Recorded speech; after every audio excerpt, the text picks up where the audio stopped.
সবাইকে স্বাগত জানাচ্ছি। আমি ফিরোজ তোহা। শুরুতেই সংবাদ শিরোনাম জানিয়ে দেব এই মুহূর্তে হাতে পাওয়া সর্বশেষ গুরুত্বপূর্ণ আপডেট বাংলা সংবাদ। শুরুতেই থাকছে বাঁধ ভেঙে ঢুকছে পানি, তলিয়ে যেতে পারে কুমিল্লা শহর।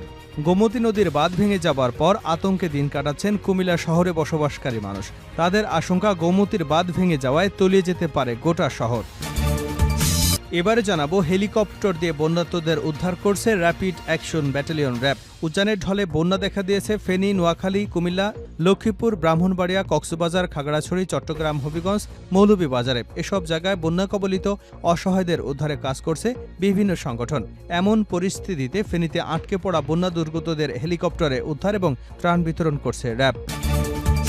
জানাবো ভারত সরকারকে 24 ঘন্টার আলটিমেটাম দিল গণঅধিকার পরিষদ। রাজনৈতিক প্রতিহিংসায় ভারত সীমান্তবর্তী বাঁধগুলো খুলে দিয়ে বাংলাদেশের ফেনী, নোয়াখালী, কুমিল্লা, খাগড়াছড়ি, লক্ষ্মীপুর, ব্রাহ্মণবাড়িয়া সহ পূর্বাঞ্চলের প্রায় 10টি জেলায় 2 কোটিরও উপরে মানুষ পানিবন্দী, এমন তথ্য জানিয়ে গণঅধিকার পরিষদের নেতারা বলছেন, এমন ভয়াবহ বিপর্যয় সৃষ্টি হয়েছে এই বন্যায়। বাংলাদেশের জনগণের পক্ষে 24 ঘন্টার আলটিমেটাম এবং 6টি বার্তা দেওয়া হয়েছে ভারতকে। প্রিয় দর্শক, কি 6টি বার্তা দেওয়া হয়েছে আসুন জানবো সে কথা, সঙ্গে থাকুন। এদিকে ভয়ঙ্কর রূপে মৌলভীবাজারের মনু ও ধলাই ডুবছে লোকালয়। মৌলভীবাজারের কুলাউড়া এবং রাজনগরে মনু নদের প্রকল্প বাঁধের একাধিক স্থানে ভাঙন দেখা গেছে। অনেক স্থানে বাঁধ উপচে পানি প্রবাহিত হচ্ছে।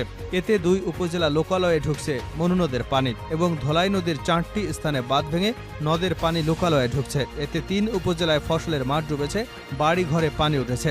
মৌলভীবাজার এবং কুলাউড়া সড়কের একাধিক স্থান পানিতে তলিয়ে যাওয়ায় যান চলাচল ব্যাহত হচ্ছে। এবারে থাকছে শেখ হাসিনার শাসনামল কলঙ্কজনক অধ্যায় ছিল বলে মন্তব্য করেছেন বিএনপির যুগ্ম মহাসচিব সৈয়দ ইমরান সালেহ প্রিন্স। বৃহস্পতিবার গোপালগঞ্জ জেলার বিভিন্ন স্থানে ছাত্র গণঅভ্যুত্থানে ঢাকায় পুলিশের গুলিতে নিহতদের কবর জিয়ারত এবং তাদের পরিবারের সঙ্গে সাক্ষাতে এ মন্তব্য করেন তিনি। এবং সর্বশেষ জানাবো ঢাবি হল ছাত্রলীগের সহসভাপতি বাবরকে জুতার মালা পরিয়ে পুলিশের সোপর্দ। ঢাকা বিশ্ববিদ্যালয়ের জাতির জনক বঙ্গবন্ধু শেখ মুজিবুর রহমান হল ছাত্রলীগের সহসভাপতি জহিরুদ্দিন বাবরকে জুতার মালা পরিয়ে শাহবাগ থানায় সোপর্দ করেছে শিক্ষার্থীরা। এ সময় তাকে মারধর করে। রাত 9:30টার দিকে বিশ্ববিদ্যালয়ের দক্ষিণ ফোলা রোডের স্টাফ কোয়ার্টারের একটি বাসা থেকে তাকে ধরে নিয়ে আসে একদল। পরে রাত 12টার দিকে তাকে পুলিশে সোপর্দ করা হয়। এতক্ষণ শিরোনাম শুনছিলেন, এবার বিস্তারিত। প্রিয় দর্শক, আপনি যদি এই চ্যানেলে নতুন হয়ে থাকেন, ভিডিওটি দেখতে দেখতে চ্যানেলটি সাবস্ক্রাইব করে আমাদের সঙ্গেই থাকুন। আর এই ভিডিও সম্পর্কে আপনি আপনার মূল্যবান মতামতটি কমেন্ট বক্সে জানিয়ে দিন। আর হ্যাঁ প্রিয় দর্শক, জানিয়ে দিন ভিডিওটি কোথা থেকে দেখছেন। বাঁধ ভেঙে ঢুকছে পানি, তলিয়ে যেতে পারে কুমিল্লা শহর। গোমতী নদীর বাঁধ ভেঙে যাওয়ার পরে আতঙ্কে দিন কাটাচ্ছেন কুমিল্লা শহরের বসবাসকারী বাসিন্দারা। তাদের আশঙ্কা গোমতীর বাঁধ ভাঙায় তলিয়ে যেতে পারে গোটা শহর।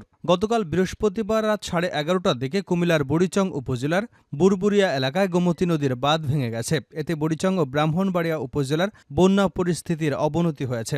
বুড়িচং উপজেলা নির্বাহী কর্মকর্তা সিদা আক্তার জানান, বুড়িচংয়ের বুরবুরিয়া এলাকায় প্রথমে একটি ছোট গর্ত দিয়ে পানি ঢুকতে শুরু করে। কিছুক্ষণ পর প্রবল স্রোতে বাঁধটি ভেঙে যায়। বাঁধ ভেঙে যাবার পর স্থানীয় বাসিন্দাদের নিরাপদ দূরত্বে চলে যাওয়ার জন্য মাইকিং করা হয়। এদিকে কুমিল্লা শহরের সিংহভাগ মানুষ জেগে জেগে দোয়া করছেন। তাদের আশঙ্কা গোমতীর বাঁধ ভেঙে যাওয়ায় তলিয়ে যেতে পারে গোটা শহর। নগরীর টমসম ব্রিজ এলাকার বাসিন্দা মাহবুব কবির জানান, খুব আতঙ্কে আছি। এমনিতেই সামান্য বৃষ্টি হলেই শহরের সড়কগুলো তলিয়ে যায়। গোমতীর বাঁধ ভেঙে শহরে পানি ঢুকছে, যে কোনো সময় শহর তলিয়ে যেতে পারে। হেলিকপ্টার দিয়ে বন্যার্তদের উদ্ধার করছে র্যাব। উজানের ঢলে বন্যা দেখা দিয়েছে ফেনী, নোয়াখালী, কুমিল্লা, লক্ষ্মীপুর, ব্রাহ্মণবাড়িয়া, কক্সবাজার, খাগড়াছড়ি, চট্টগ্রাম, হবিগঞ্জ, মৌলভীবাজারে। এসব জায়গায় বন্যা কবলিত অসহায়দের উদ্ধারে কাজ করছে বিভিন্ন সংগঠন। এমন পরিস্থিতিতে ফেনীতে আটকে পড়া বন্যা দুর্গতদের হেলিকপ্টারে উদ্ধার এবং ত্রাণ বিতরণ করছে র্যাব। এছাড়া চট্টগ্রামের মিরসরাই, কুমিল্লার বুড়িচং, ব্রাহ্মণবাড়িয়ার আখাউড়া, হবিগঞ্জের শায়েস্তাগঞ্জ এবং মৌলভীবাজারের কুলাউড়ায় বন্যার্তদের উদ্ধার কার্যক্রমে সেনা মোতায়েন করা হয়েছে। আন্তঃবাহিনী জনসংযোগ পরিদপ্তরের সহকারী পরিচালক রাশিদুল আলম স্বাক্ষরিত সংবাদ বিজ্ঞপ্তিতে এ তথ্য জানানো হয়। আইএসপিআর জানিয়েছে, বাংলাদেশ সেনাবাহিনীর 17 পদাতিক ডিভিশন, 24 পদাতিক ডিভিশন এবং 33 পদাতিক ডিভিশনের সেনা সদস্যরা নিজ নিজ দায়িত্বপূর্ণ এলাকায় মোতায়েন হয়ে নিরলসভাবে পানিবন্দী মানুষের নিরাপদ স্থানে সরিয়ে নিতে উদ্ধার কার্যক্রম পরিচালনা করছেন। এছাড়া ফেনী, চট্টগ্রাম, মৌলভীবাজার, হবিগঞ্জে সেনাবাহিনীর 5টি মেডিকেল টিম চিকিৎসা সহায়তার জন্য মোতায়েন করা হয়েছে। ভারত সরকারকে ৪০ ঘণ্টার আল্টিমেটাম দিল গণঅধিকার পরিষদ। রাজনৈতিক প্রতিহিংসায় ভারত সীমান্তবর্তী বাঁধগুলো খুলে দিয়ে বাংলাদেশের ফেনী, নোয়াখালী, কুমিল্লা, খাগড়াছড়ি, লক্ষ্মীপুর, ব্রাহ্মণবাড়িয়া সহ পূর্বাঞ্চলের প্রায় ১০টি জেলা এবং ২ কোটিরও বেশি মানুষকে পানিবন্দী করেছে। এমন তথ্য জানিয়ে গণঅধিকার পরিষদের নেতারা বলেছেন, এক ভয়াবহ বিপর্যয় সৃষ্টি হয়েছে এই বন্যায়। বাংলাদেশের জনগণের পক্ষে ২৪ ঘণ্টার আল্টিমেটাম এবং ৬টি বার্তা দিয়েছে ভারতকে। বৃহস্পতিবার গণঅধিকার পরিষদ ছাত্র জনতার মার্চ টু ইন্ডিয়ান হাইকমিশন কর্মসূচি পালন করেছে। গণঅধিকার পরিষদের আহ্বায়ক কর্নেল অবসরপ্রাপ্ত মিয়া মুশুজ্জামান ও সদস্য সচিব ফারুক হাসানের নেতৃত্বে ছাত্র জনতার কর্মসূচিতে বাড্ডা থেকে শুরু হয়ে ভারতীয় হাইকমিশন বরাবর যায়। কর্মসূচিতে আরও উপস্থিত ছিলেন গণঅধিকার পরিষদের যুগ্ম সদস্য সচিব তারেক রহমান সহ বেশ কয়েকজন। ভারতের হাইকমিশনের সামনে থেকে ৭ সদস্যের একটি প্রতিনিধি দল হাইকমিশনে যান এবং তারা ৬ দফা বার্তা ভারতীয় হাইকমিশনের অ্যাটাসি কাউন্সিলের দেবব্রত চক্রবর্তীর হাতে স্থানান্তর করেন। ঢাকাস্থ ভারতীয় হাইকমিশনের কাছে বাংলাদেশের জনগণের পক্ষ থেকে গণঅধিকার পরিষদের ৬ দফা। দফা নাম্বার ১, ২৪ ঘণ্টার মধ্যে বাংলাদেশ অভিমুখে খোলা সব বাঁধগুলো বন্ধ করতে হবে। আন্তর্জাতিক নীতিমালা অনুযায়ী ন্যায্যতার ভিত্তিতে দুদেশের পানির বণ্টন নিশ্চিত করতে হবে। বাংলাদেশ এবং ইন্ডিয়ার মধ্যে প্রবাহিত ৫৪টি আন্তর্জাতিক নদীতে আন্তর্জাতিক পানি আইনের কোনো ক্ষমতা বলে ভারত বাদ দিয়েছে তা সুস্পষ্ট ব্যাখ্যা দিতে হবে। ৩, বাংলাদেশের সীমান্তে হত্যার ব্যাপারে সতর্ক করা হচ্ছে। ভবিষ্যতে এমন হত্যাকাণ্ডের জন্য সৃষ্ট অনাকাঙ্ক্ষিত পরিস্থিতির দায়ভার ভারতকে নিতে হবে। ৪, গণহত্যাকারী শেখ হাসিনাকে আশ্রয় দিয়েছে ভারত। গণহত্যাকারী শেখ হাসিনাকে আশ্রয় দিয়ে ভারত বাংলাদেশে পরিচালিত গণহত্যাকে সমর্থন দিয়েছে বলে বাংলাদেশের জনগণ মনে করে। অতি দ্রুত সময় তাকে বাংলাদেশে ফেরত পাঠাতে হবে। ৫, বাংলাদেশের জনগণের চাওয়াকে পাশ কাটিয়ে বাঁধগুলো খোলা রাখলে ইন্ডিয়া মানবতাবিরোধী আচরণ এবং আন্তঃরাষ্ট্রীয় আচরণ বহির্ভূত কর্মকাণ্ডের জন্য জাতিসংঘ ও কমনওয়েলথে ভারতের সদস্যপদ কেন স্থগিত হবে না তা এই সংগঠনগুলোর কাছে জানতে চাইবে বাংলাদেশের জনগণ। ৬, উপরোক্ত বিষয়গুলো সুরাহা না হলে নির্দিষ্ট সময় পর বাংলাদেশের সরকারকে ইন্ডিয়ার সাথে কূটনৈতিক সম্পর্ক ছিন্ন করতে বাধ্য করবে বাংলাদেশের জনগণ। ভয়ঙ্কর রূপে মৌলভীবাজারের মনু এবং ধলাই ডুবছে লোকালয়। মৌলভীবাজারের কুলাউড়া এবং রাজনগরে মনু নদের প্রকল্প বাঁধের একাধিক স্থানে ভাঙন দেখা দিয়েছে। অনেক স্থানে বাঁধ উপচে পানি প্রবাহিত হচ্ছে।